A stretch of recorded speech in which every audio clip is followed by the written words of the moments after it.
Breaking news. I can reveal some Nationals are demanding a split from the Liberal Party in the wake of Barnaby Joyce's likely resignation. Joyce has highlighted net zero as the key reason why he's considering leaving the party.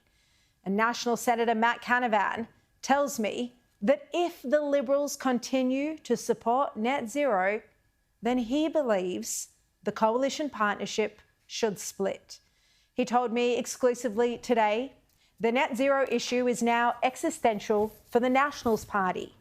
If the Liberals maintain support for it, then what might be best is just for us to go our separate ways.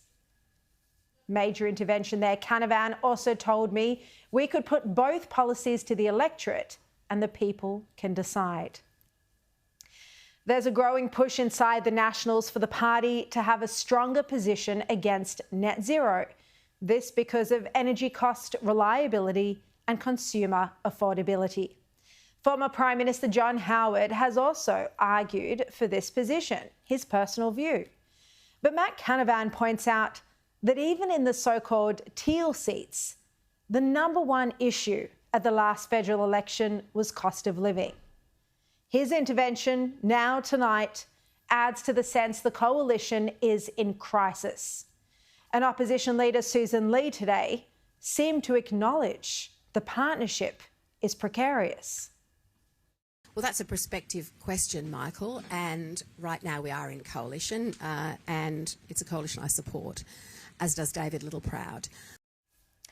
The federal election result was meant to be rock bottom for the coalition. But just 4 or so months on, it's crumbling even further. The coalition only holds 43 seats in the parliament, compared to Labor's 94. Unity and extremely hard work campaigning in the electorate and in the media is what's now required.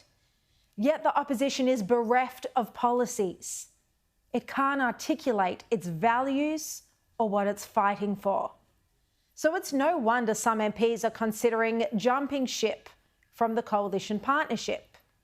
First, we saw high-profile performers Andrew Hastie and Jacinta Nampijinpa-Price quit the Liberal frontbench. And now, as you know, Barnaby Joyce and Lou O'Brien are talking about leaving, potentially, for One Nation. Now, Pauline Hanson has been open that she's open to recruiting Barnaby Joyce, Jacinta, Colin Boyce and Lou O'Brien. And you heard what she had to say, some strong words, just with James McPherson in the past half hour. Let's be clear. This is a humiliating time for the coalition. And Susan Lee has to take some responsibility here, because this is what happens when there's a leadership vacuum and a policy vacuum. Now, a policy review is fine, but the election was in May. We're now in October. The party needs to take the fight up to the government, and it needs to be doing the hard work of trying to win back seats, not losing more to One Nation. Now, Joyce has admitted he's had what some have told me are quite advanced discussions with Pauline Hanson, but he hasn't made a final decision. And the points that we've seen Joyce raise on policy are fair enough. And just a reminder, this is what he's calling for.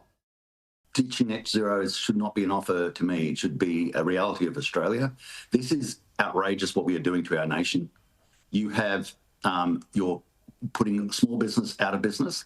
Their power prices are going through the roof. You're putting poor people out of their house. You are dividing communities. You are desecrating the landscape with swindle factories and solar panels and windmills. You don't get out of net zero because of Barnaby Joyce. You get out of net zero because it is a really bad policy that's doing so much damage and so much hurt to our nation. But this isn't just about policy. As Joyce has made clear, this is also his decision to leave the Nationals is partly because of the deterioration in the relationship between him and the Nationals leader, David Littleproud. Now, Littleproud and Joyce had a civil conversation yesterday, but I'm told it may be too little too late. And there's history here. As you'll recall, the Nationals leader didn't offer Barnaby Joyce a frontbench position, despite his experience as a former Deputy Prime Minister. And Littleproud told the media this was because the party needed generational change. He also prevented Joyce from campaigning outside of his electorate, despite the fact he's the most high-profile National. Now, while Susan Lee and David Littleproud do have much to answer for, Joyce isn't blame-free either. He has caused major headaches for successive Liberal leaders and Prime Ministers, not the least of which was when he chose to have a scandalous affair with his media advisor, which not only blew up his own marriage, but also cost the government dearly. Yet there are always challenging characters in politics, and it's up to the leaders to properly manage them. And if the coalition was soaring with a strong policy platform that it was campaigning on every day, it's unlikely Joyce or Lou would be flirting with One Nation. Now, this can be fixed, but Littleproud and Lee need to actually ask Joyce to stay and to contribute. And they need to nut out at least 4 or 5 strong policies to campaign on. Now, this isn't difficult. These are mainstream issues that Australians care about. This crisis in the coalition is all self-inflicted, and it comes despite the Albanese government's disastrous performance.